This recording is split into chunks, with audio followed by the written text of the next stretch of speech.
मैं हूँ आपकी एक पावर टॉक। और हाँ, मुझे पता है बहुत लेट हो चुका है। First of all, a very happy women's day. कुछ कहना चाहती थी, कुछ शेयर करना चाहती थी आप सब लोगों के साथ। ये फ्यूचर है सारी लड़कियों का, ऐसा मुझे लगता है। तो I just want to share my thoughts and my feelings. अगर आपको अच्छा लगे तो do like, share and subscribe. Well, शुरू करते हैं आज की एक पावर टॉक।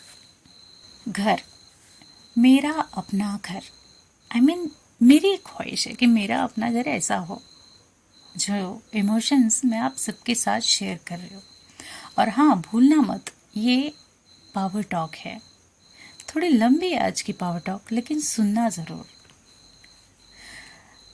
मेरा अपना घर कैसा होगा, रंग कैसा रखूंगी, दीवारें कैसी होगी, कर्टन्स कैसे होंगे, एक छोटा सा आंगन भी होगा जहाँ एक तुलसी जी होंगी।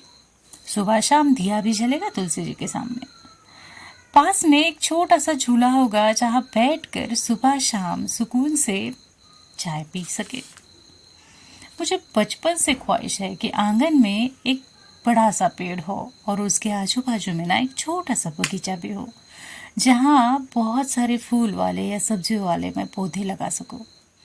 एक ऐसा आंगन हो जहाँ घर का कोई भी अच्छा सा दिन हो या फिर कोई एक त्योहार हो जो मैं उस आंगन में सेलिब्रेट कर सकूं मेरे सारे अपनों के साथ।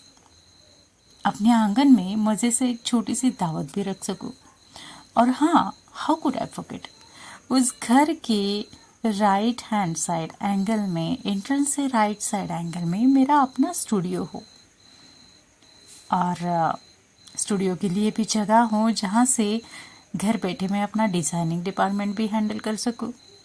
अपने क्लाइंट्स के लिए वो सारी सुविधाएं भी रख सकूँ। क्योंकि वो क्या है ना, हम बेटियों को जब से हम बड़े हो रहे होते हैं ना, तब से बचपन से कहा जाता है कि अपने घर जाके करना। जब भी वो किसी चीज़ की डिमांड करे या फिर कोई बात हो, कोई बदलाव हो, तो जनरली कहा जाता है अपने घर जाओगी ना तब करना, या फिर अपने घर जाना फिर बात करते हैं, या फिर कहते हैं देखते देखते हैं अपने घर में तुम क्या क्या करती हो। ये सब कुछ कहा जाता है ना। सोचिए, अगर बचपन से ही किसी किसी लड़की को इतनी इनसिक्योरिटी दे दी जाए कि जहाँ पे वो रहती है ना, रोज रात को सोती है, सुबह उठती है, वहाँ उस घर में जहाँ वो जिंदगी जी रही होती है ना, वो अपना बचपन, अपना सब कुछ, जहाँ मानो जिंदगी की उसके नींव बन रही होती है और वो जगह उसकी है ही नहीं। कितनी बड़ी इनसिक्योरिटी है ना। अजीब बात है ना। चलो मान लिया कि ये रीति रिवाजों की बात है, लेकिन महसूस तो होती है ना।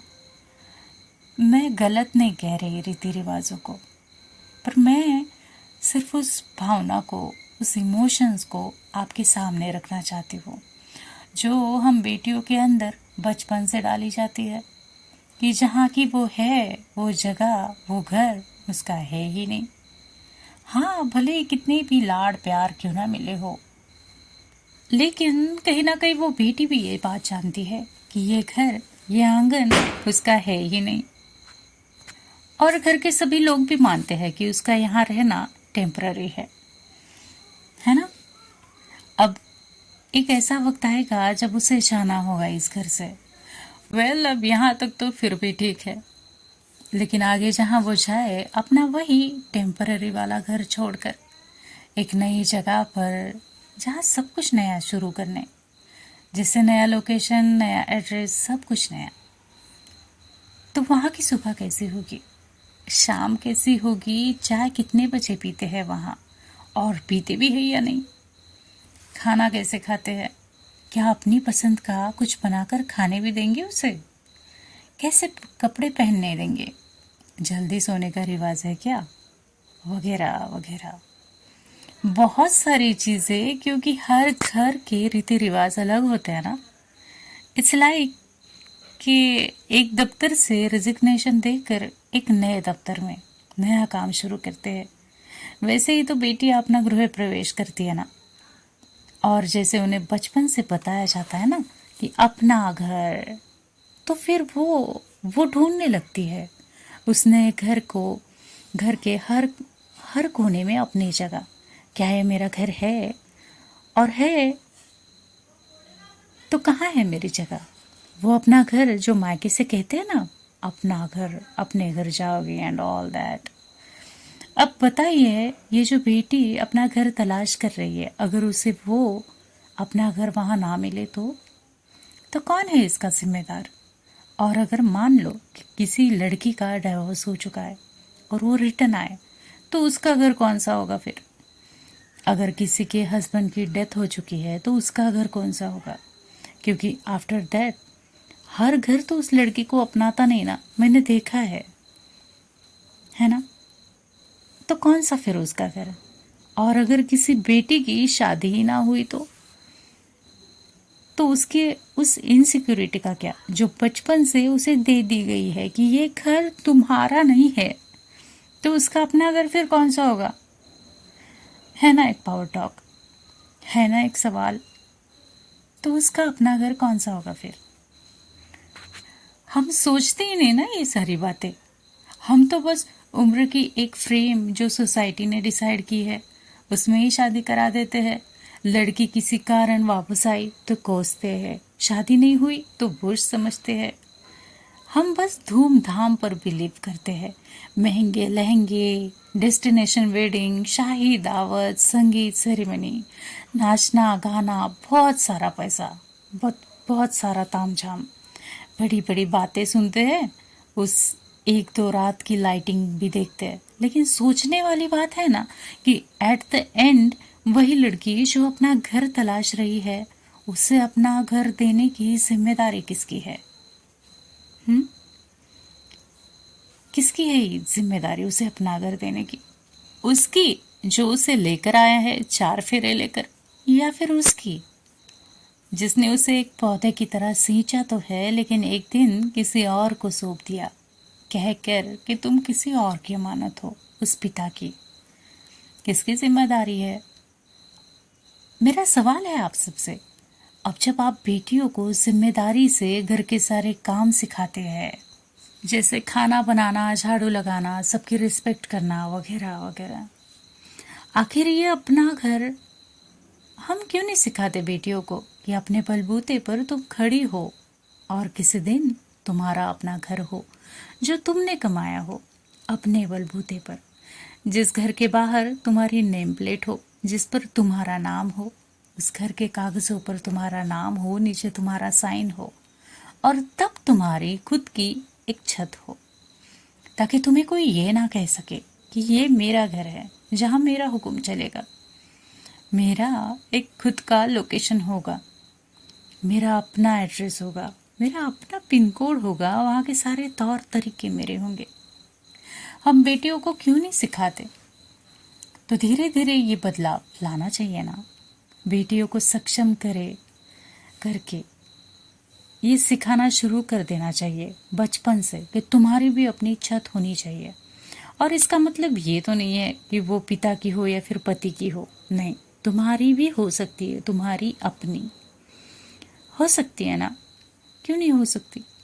And I think it's a high time that we teach our daughters to be financially independent, है ना? अब आप कहेंगे कि ज़रूर इसे कुछ प्रॉब्लम हो रही है इसके घर में, या फिर ये तो बहुत आगे की बात सोचने लगी है। बट ऐसा सोचना वो एक कोशिश है जो हम कर सकते हैं ना अभी से।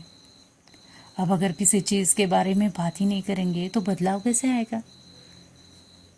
हम नए ज़माने को सिखा सकते हैं ना कि तुम भी अपनी अपनी एक छत बना सकती हो।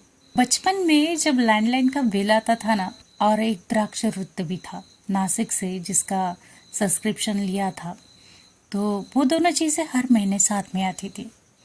और उस ट्रांसपेरेंट से उस प्लास्टिक के उस हिस्से के नीचे अंकल का नाम लिखा रहता था, घर के मुखिया थे ना वो। और ना पापा का ना भाइयों का नाम आता था। तब मैं हमेशा सोचती थी कि कब मेरा अपना एक नंबर होगा, कब मेरे अपने नाम के ऐसे लिफाफे आएंगे।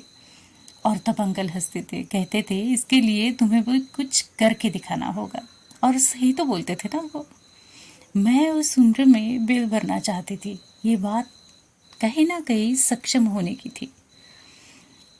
बात सिर्फ बिल की महज 100-500 रुपए भरने की नहीं है। आई फील कि कुर्सी चाहे छोटी हो या फिर बड़ी हो, ओहदा कोई भी हो, पेमेंट, सालाना कमाई कितनी भी हो, लेकिन अपनी जगह उसका मज़ा ही कुछ और होता है ना? और मुझे लगता है कि आने वाले सालों में जब बेटियों की अपनी खुद की छत होने लगेगी ना, जब धीरे धीरे हम सुनने लगेंगे, जैसे हम आजकल गाड़ियों का सुनते हैं कि कमा कर अपनी गाड़ी खरीदी है या फिर अपना गहना बनाया है, तो मुझे लगता है कि आने वाले साल में जब हम ये सुनेंगे ना कि अपनी छत भी लेने लगी है अब बेटियां, तो बड़ा अच्छा समय आएगा। उसकी अपनी एक जगह होगी, रिश्ते अपनी जगह है, लेकिन अपने आप के, हाँ, अपने आप के साथ रहने के लिए आपका भी तो कुछ होना ज़रूरी है ना। चाहिए आप इसे इनसिक्योरिटी या सिक्योरिटी कह लीजिए, लेकिन सेविंग्स कह लीजिए, लेकिन मुझे लगता है कि हर बेटी के पास अपना भी कुछ होना चाहिए। हमें उन बेटियों को इतना तो सक्षम बनाना ही चाहिए। अगर आपके आसपास भी कोई ऐसी बेटी है ना जिसे आप मुस्कुराता हुआ और सक्षम देखना चाहते हैं, स्ट्रांग देखना चाहते हैं, तो मेरी ये पॉडकास्ट उनके साथ शेयर ज़रूर करना और बने रहना ऐसे मेरे साथ, मेरे इस वॉइस जर्नी में।